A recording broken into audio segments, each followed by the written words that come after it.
ओम नमो भगवते पंचमुखाय हनुमते रुद्रावताराय सर्वदुष्टग्रह बाधा विनाशाय सर्वरोग निवारणाय सर्वशत्रु संहारणाय रामदूताय स्वाहा।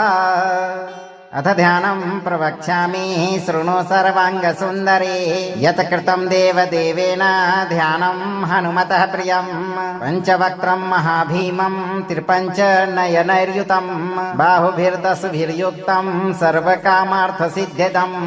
ॐ नमो भगवते पंचमुखाय हनुमते रुद्रावताराय सर्वदुष्टग्रहबाधा विनाशाय सर्वरोगनिवारणाय सर्वशत्रुसंहारणाय रामदूताय स्वाहा।